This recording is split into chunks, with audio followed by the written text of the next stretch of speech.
Hello friends, welcome to my channel. Friends, ఈ వీడియోలో 1 ఫిబ్రవరి 2019 నుండి కాంపోజిషన్ స్కీమ్లో వచ్చిన ఇంపార్టెంట్ అమెండ్మెంట్స్ గురించి క్లియర్గా తెలుసుకుందాం. ఫ్రెండ్స్, గవర్నమెంట్ సిజిఎస్టీ యాక్ట్ 2017లో అమెండ్మెంట్స్ చేసింది. సో దీన్ని సిజిఎస్టీ అమెండ్మెంట్ యాక్ట్ 2018 అంటారు. సో ఈ సిజిఎస్టీ అమెండ్మెంట్ యాక్ట్ మనకు 1 ఫిబ్రవరి 2019 నుండి అప్లికబుల్ అవుతుంది. సో ఈ అమెండ్మెంట్ యాక్ట్లో కాంపోజిషన్ స్కీమ్కి సంబంధించి చాలా మార్పులు చేశారు. సో వాటి గురించి ఈ వీడియోలో క్లియర్గా తెలుసుకుందాం. హలో ఫ్రెండ్స్, నా పేరు కిరణ్. ఫస్ట్ టైం మీరు నా వీడియో చూస్తుంటే ఇక్కడ రెడ్ కలర్ సబ్స్క్రైబ్ బటన్ని క్లిక్ చేయండి అండ్ మర్చిపోకుండా పక్కనే ఉన్న బెల్ సింబల్ని కూడా క్లిక్ చేయండి. Friends, first amendment composition scheme turnover limit పెంపు.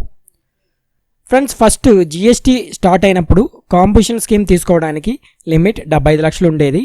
తరువాత దానిని 1 crore పెంచారు. సో ఇప్పుడు ఈ అమెండ్మెంట్ యాక్ట్ ద్వారా కాంపోజిషన్ స్కీమ్ లిమిట్ని 1.5 కోటికి పెంచారు.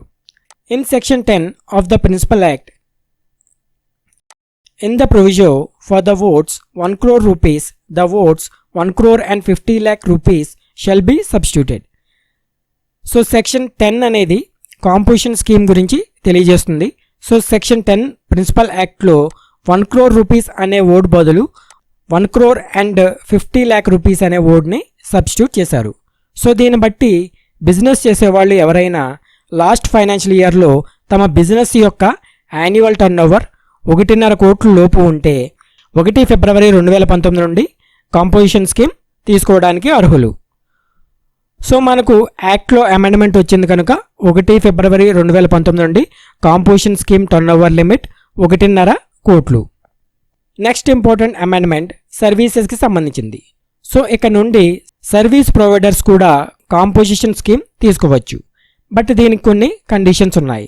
అవి after the proviso the following proviso shall be inserted, namely provided further that a person who opts to pay tax under class A or class B or class C may supply of services other than those referred to in class B of paragraph 6 of schedule 2 of value not exceeding 10% of turnover in a state or a union territory in the preceding financial year or 5 lakh rupees whichever is higher. So ఇక్కడ class ఏ అంటే manufacturers and class B అంటే hotel సర్వీసులు ఇచ్చేవాళ్ళు, next class C అంటే traders. So వీరిలో class B వాళ్ళు తప్ప, అంటే రెస్టారెంట్ సర్వీస్ ప్రొవైడర్స్ తప్ప మిగతా వాళ్ళు అంటే మ్యానుఫ్యాక్చరర్స్ కానీ ట్రేడర్స్ కానీ ఒక స్టేట్లో గూడ్స్తో పాటు సర్వీసులు కూడా సప్లై చేస్తే కాంపోజిషన్ స్కీమ్ తీసుకోవచ్చు. బట్ ఇక్కడ ఒక కండిషన్, వీళ్ళు ప్రొవైడ్ చేసే సర్వీసుల వాల్యూ టోటల్ బిజినెస్ టర్నోవర్లో 10% లోపు ఉండాలి లేదా 5 లక్షల లోపు ఉండాలి. సో ఈ రెండు అమౌంట్స్లో ఏ అమౌంట్ ఎక్కువైతే అంతవరకు మాత్రమే సర్వీసులు ఇవ్వచ్చు.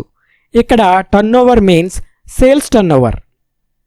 ఫర్ ఎగ్జాంపుల్, ఒక స్టేట్లో ఒక ట్రేడర్ గూడ్స్తో పాటు సర్వీసెస్ కూడా సప్లై చేస్తున్నాడు.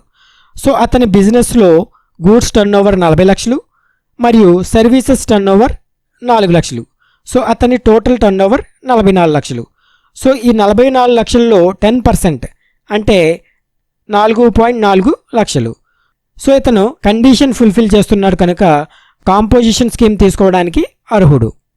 సో ఈ విధంగా 1 ఫిబ్రవరి 2019 నుండి ట్రేడర్స్ కానీ మ్యానుఫ్యాక్చర్స్ కానీ గూడ్స్తో పాటు సర్వీసెస్ కూడా సప్లై చేస్తే కాంపోజిషన్ స్కీమ్ తీసుకోవచ్చు. ఫ్రెండ్స్, వీళ్ళు చెల్లించవలసిన ట్యాక్స్ రేట్ను కూడా గవర్నమెంట్ నోటిఫై చేసింది. దీనికోసం నోటిఫికేషన్ నెంబర్ 5/2019ని రిలీజ్ చేసింది. సో ఆ నోటిఫికేషన్ ప్రకారం ట్యాక్స్ రేట్ 0.5% అంటే సిజిఎస్టీపై 0.5% అండ్ ఎస్జిఎస్టీపై 0.5% అంటే టోటల్ సప్లైస్పై 1% ట్యాక్స్ చెల్లించాలి. And friends, 32nd GST council మీటింగ్లో టర్నోవర్ 50 లక్షల లోపు ఉన్న ఏ సర్వీస్ ప్రొవైడర్స్ అయినా కాంపోజిషన్ స్కీమ్ తీసుకోవచ్చని, ట్యాక్స్ రేట్ 6% అని రికమెండ్ చేశారు కదా. బట్ ఈ రికమెండేషన్ 1 ఏప్రిల్ 2019 నుండి అమల్లోకి వస్తుంది. అది కూడా గవర్నమెంట్ జిఎస్టీ యాక్ట్లో అమెండ్మెంట్ చేసిన తర్వాత మాత్రమే ఇది అమల్లోకి వస్తుంది. సో మీరు కన్ఫ్యూజ్ అవ్వకండి. ప్రజెంట్ 1 ఫిబ్రవరి 2019 నుండి కేవలం ట్రేడర్స్ అండ్ మ్యానుఫ్యాక్చర్స్ మాత్రమే గూడ్స్తో పాటు ఇంతకుముందు చెప్పిన కండిషన్ ప్రకారం సర్వీసులు కూడా ఇస్తే కాంపోజిషన్ స్కీమ్ తీసుకోవడానికి అర్హులు. సో ఫ్రెండ్స్, ఇది కాంపోజిషన్ స్కీమ్లో వచ్చిన important amendments. So friends, thanks for watching. మీకు ఈ వీడియో నచ్చితే షేర్ చేయండి, వీడియోని లైక్ చేయండి. This is Kiran. జై హింద్.